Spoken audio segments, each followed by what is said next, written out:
Nah, dengar jawaban itu langsung terdiam aku beberapa detik, Nadia. Soalnya abis itu si Riko bilang satu hal yang sangat membekas sekali di ingatan aku. Dia ngomong kayak gini,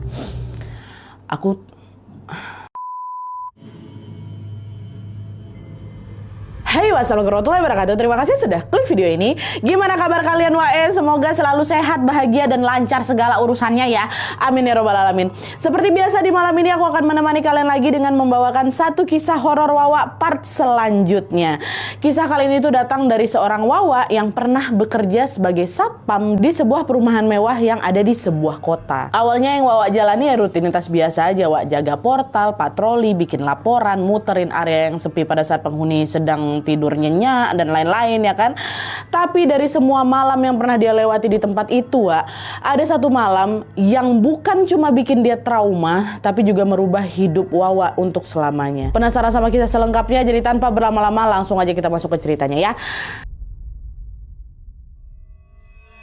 Oke, Wak, jadi kisah kali ini datang dari Wawa kita yang bernama Ian. Halo Mas Ian. Nah, jadi kejadian horor Wawa kali ini tuh terjadi pada saat Ian masih bekerja sebagai security atau satpam di salah satu perumahan yang cukup besar yang ada di sebuah kota sekitar bertahun-tahun yang lalu. Lumayan lama lah gitu. Tapi sebelum aku masuk ke malam kejadiannya, Ian mau mengenalkan dulu satu orang yang akan menjadi pusat dari cerita ini. Untuk Ian, orang ini tuh bukan cuma rekan kerja biasa, Wak, melainkan sahabat dekatnya sendiri. Kita sebut aja namanya Riko. Ian ini sebenarnya udah lebih dulu bergabung sebagai security, Wak. Jadi waktu Riko ini pertama kali masuk ke tim, statusnya memang masih anak baru. Seperti biasa sebagai orang yang lebih berpengalaman, Ian cukup sering mendampingi Riko selama masa penyesuaian, mulai dari ngajarin cara bikin laporan, ngecek inventaris, patroli area, sampai juga tugas menjaga di pos depan yang mengharuskannya buka tutup portal untuk kendaraan yang keluar masuk. Dan pada saat itu Riko sama Ian ini juga sering dapat jadwal shift yang sama, Wak. Jadi makin sering ketemu, makin sering ngobrol, dan lama-kelamaan hubungan mereka berdua pun jadi dekat. Menurut Ian, Riko ini orang yang baik, nggak perhitungan, dia ringan tangan kalau dimintai bantuan dan enak kali diajak kerja sama, Wak.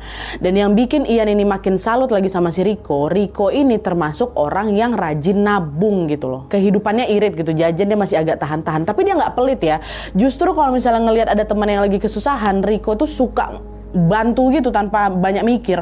Bahkan kadang waktu uangnya mau diganti nih sama kawannya, dia malah sering nolak. Dia sering bilang, udah santai aja, uang segitu gak usah dipikirin, kayak gitu. Di balik sifat yang suka membantu orang lain, Riko ini sebenarnya juga punya target pribadi yang sedang dia kejar. Salah satunya dia tuh pengen punya motor sendiri, Wak. Karena waktu itu kan dia ini masih ngekos ya kan, dan sehari-hari dia berangkat kerja naik angkot.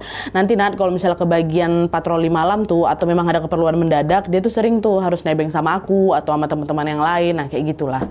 Pernah lah suatu malam waktu mereka lagi jaga sama kan, Riko ini sempat cerita soal mimpinya itu, Wak. Jadi dia bilang lah kalau aku pengen punya motor sendiri supaya aku nggak terus-terusan ngerepotin orang lain. Capek juga ya, Wak, ya kalau misalnya tiap kali berangkat kerja naik angkot terus. Nggak enak juga aku kalau misalnya tiap shift malam harus nebeng-nebeng terus. Doain tahun ini aku beli motor ya, Wak, ya, kata dia kayak gitu. Denger itu langsung aku semangatin lah, Nat, kata Sian kan. Ya bisa lah, Wak, orang kok juga rajin kerja kayak gini kok, tinggal sabar aja nabungnya. Nggak harus motor baru juga kan, kata si Ian. Ya enggak sih, Wak, yang penting motor hasil usaha sendiri, kata si Riko sambil dia ketawa kecil. Itulah, Wak, impiannya Riko, dia mau punya motor sendiri gitu. Setelah sekian lama menyisihkan uang sedikit demi sedikit, Riko akhirnya berhasil membeli motor yang selama ini dia impikan, Wak. Buat orang lain mungkin itu cuma kendaraan biasa aja, Wak, tapi untuk Riko, motor ini tuh jadi bukti kalau kerja keras dan pengorbanannya selama ini tidak sia-sia. Sejak dia punya motor itu, nah, dia udah nggak perlu lagi naik angkot, dia nggak pernah lagi nebeng sama kawan-kawannya kalau misalnya berangkat kerja. Dan rupanya mimpi Riko nggak berhenti sampai di motor aja. Setelah target pertamanya itu tercapai, dia mulai punya tujuan lain lagi, tujuan lain yang lebih besar lagi, Nat. Suatu pagi waktu kami lagi shift pagi nih, kami lagi duduk di pos depan ya, kan lagi berjaga di pos depan. Tiba-tiba Riko nanya soal umroh ke aku, ke si Ian, katanya. Ian, biaya umroh sekarang habis berapa sih, Wak? Kata kayak gitu. Ian cuman kurang tahu pula aku, tapi kayaknya puluhan juta lah, Wak. Nanti aku coba cari tahu ya. Nah, di sini Ian tanya balik, emang untuk siapa kok, katanya. Senyum si Riko, Wak. Buat ibuku, Ian. Motor yang aku mau kan udah aku beli. Sekarang aku pengen ngumpulin uang buat umrohin ibu, katanya. Nah, dengar jawaban itu langsung terdiam aku beberapa detik, Nadia. Soalnya abis itu si Riko bilang satu hal yang sangat membekas sekali di ingatan aku. Dia ngomong kayak gini, Aku takut meninggal sebelum sempat bikin ibu senang, Wak. Kata dia gitu. Inat jujur, kalimat itu nusuk kali buat aku, kata si Ian. Soalnya di usianya segitu, banyak orang kan yang masih sibuk ngejar keinginannya sendiri, Wak. Tapi Riko beda. Setelah dia berhasil beli motor, target berikutnya malah pengen umrohin ibunya sebelum terlambat. Di situ Ian cuma bisa balas sambil bercanda aja.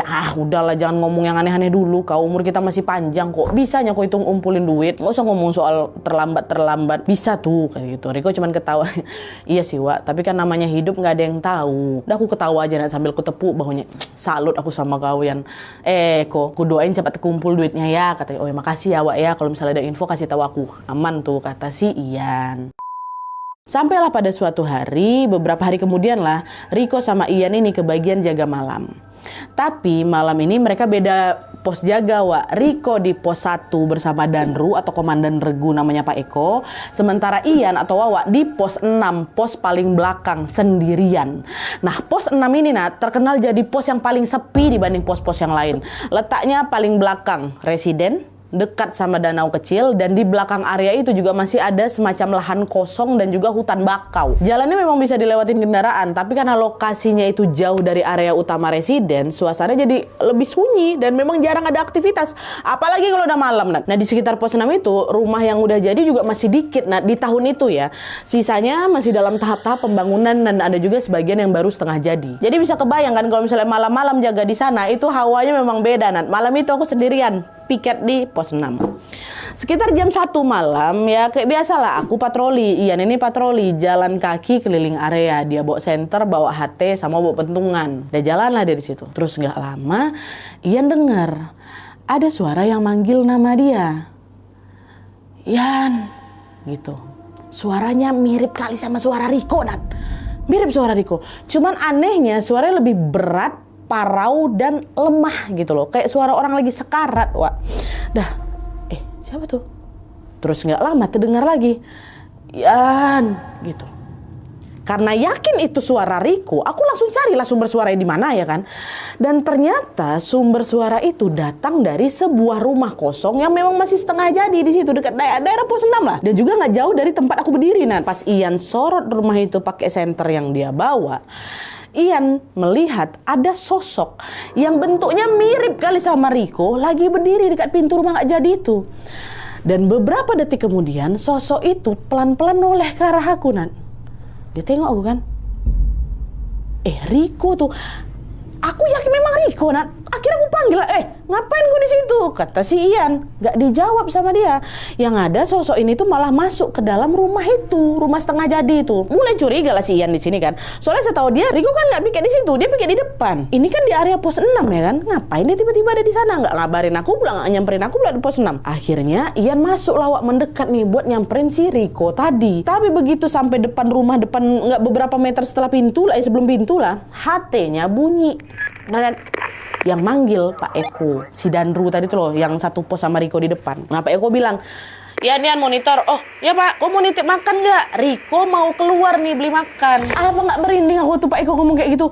Riko mau beli makan depan. Kalau betulan Riko ada di depan dan mau beli makan, terus barusan aku tengok siapa, Nat. Itu sepersekian detik ya posisinya. Nggak lama setelah dia masuk HT bunyi. Di situ, Nat, nggak aku jawab pertanyaan Pak Eko. Saking aku takutnya, aku langsung kabur ke pos 6. Aku ambil motor langsung ngebut, aku tancap ke pos 1. Bayangkan. Buat memastikan, setakut itu aku udah langsung berinding gitu loh. Riko mau beli makan gitu. Waktu nyampe di sana, betulan memang ku tengok Riko ada di situ lagi duduk santai dekat portal. Logikanya makin gak masuk akal karena jarak dari pos 6 ke pos depan itu lumayan jauh dan aksesnya juga harus ngelewatin jalur yang Ian lewatin juga, yang Ian jaga juga. Jadi kalau memang Riko tadi ada di rumah kosong itu, harusnya nggak akan secepat ini dia sampai di pos 1. Dan dari tadi juga Ian nggak ngelihat dia berlari, Wak. Kalaupun betul itu Riko ya. Nah, waktu nengok si Ian datang, Pak Eko heran. Ngapa kau? Tinggal jawab di hati kan bisa, Ian. Nggak usah sampai ke sini. Itu di belakang yang jaga siapa? Katanya.